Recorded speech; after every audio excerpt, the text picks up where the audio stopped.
देश की ताकत तीनों है महान, जवान, किसान और जनता महान। नोएडा में फर्जी इंटरनेशनल पुलिस का पर्दाफाश, मंत्रालयों के जाली दस्तावेज, इंटरपोल का झूठा दावा और ब्रिटेन तक फर्जी नेटवर्क। नोएडा 11 अगस्त। गाजियाबाद के फर्जी दूतावास कांड के बाद एक और संगठित ठगी का खुलासा हुआ है। इस बार नोएडा पुलिस ने सेक्टर 17 स्थित एक मकान में चल रहे international police and crime investigation bureau नामक फर्जी कार्यालय पर छापा मारकर 6 आरोपियों को गिरफ्तार किया है। पुलिस के अनुसार ये लोग खुद को अंतर्राष्ट्रीय कानून प्रवर्तन एजेंसी के अधिकारी बताकर लोगों से पैसे ऐंठते थे। गिरोह का काम करने का तरीका। पुलिस जांच में सामने आया कि यह गिरोह जनजातीय मामलों का मंत्रालय, आयुष मंत्रालय और सामाजिक न्याय एवं अधिकारिता मंत्रालय के नाम से जाली प्रमाण पत्र तैयार करता था। अपने ऑफिस में पुलिस जैसी वर्दी के रंग और लोगों का उपयोग करते थे। Interpol, international human rights commission और यूरेशिया पोल जैसी संस्थाओं से नकली संबंधिता का दावा करते थे।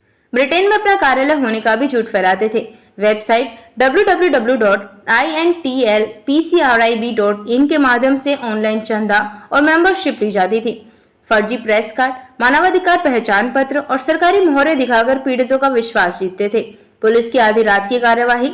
डीसीपी सेंट्रल नोएडा शक्ति मोहन अवस्थी के नेतृत्व में पुलिस टीम ने रविवार आधी रात को सेक्टर 70 BS 136 स्थित फ्लैट पर छापा मारा। छापेमारी में बरामद हुआ जाली मंत्रालय प्रमाण पत्र और पहचान पत्र, chequebook, ATM card, mobile phone, visiting card, sign board, trust deed, नकदी, रबर स्टैम्प और दस्तावेजों के बंडल। हर आरोपी के पास से कम एक मोबाइल फोन मिला। गिरोह का नेटवर्क और योजना। यह ऑफिस 4 जून को किराए पर लिया गया था। ऑपरेशन की शुरुआत सिर्फ 10 दिन पहले हुई थी। लक्ष्य था एक समानांतर अंतर्राष्ट्रीय जांच एजेंसी का ढांचा खड़ा करना। पुलिस को शक है कि शुरुआती दिनों में कुछ लोगों को ही शिकार बनाया गया, लेकिन असली नुकसान का आंकड़ा जांच के बाद सामने आएगा। गिरफ्तार आरोपी विभास, आराध्य, बाबू, चंद्रमंडल, पिंटू, संपदा और आशीष सभी पश्चिम बंगाल के मूल निवासी वर्तमान में नोएडा सेक्टर 70 में रह रहे थे।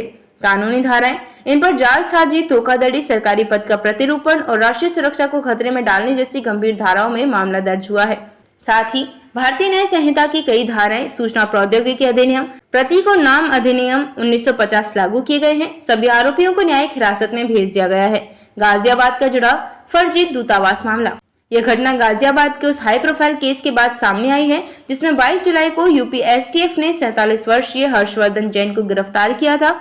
आरोप 4 काल्पनिक देशों वेस्ट आर्कटिका, सिबोर्गा, पोलविया और लाडोनिया के फर्जी दूतावास चलाना। वह खुद को राजदूत बताता था, लग्जरी कारों पर जाली डिप्लोमेटिक प्लेटें लगाता था और आधिकारिक मोहरें रखता था। पुलिस अब उसके विदेशी नौकरी घोटाले, हवाला नेटवर्क और खुफिया गतिविधियों के एंगल से जांच कर रही है। पुलिस का बयान। डीसीपी अवस्थी के मुताबिक यह एक सुनियोजित धोखाधड़ी थी जिसे शुरुआती दौर में ही खत्म कर दिया गया।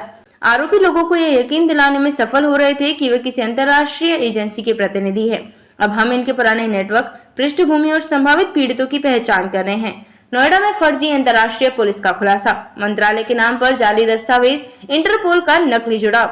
6 आरोपी गिरफ्तार, सभी पश्चिम बंगाल के निवासी। सिर्फ 10 दिन पहले शुरू हुआ ऑपरेशन। भारी मात्रा में नकली ID बरामद। गाजियाबाद में फर्जी दूतावास मामला भी जांच में। देखते रहिए changing future TV. Like, share और सब्सक्राइब करना ना भूलें। देश, दुनिया और भविष्य की सबसे बड़ी खबरों के लिए।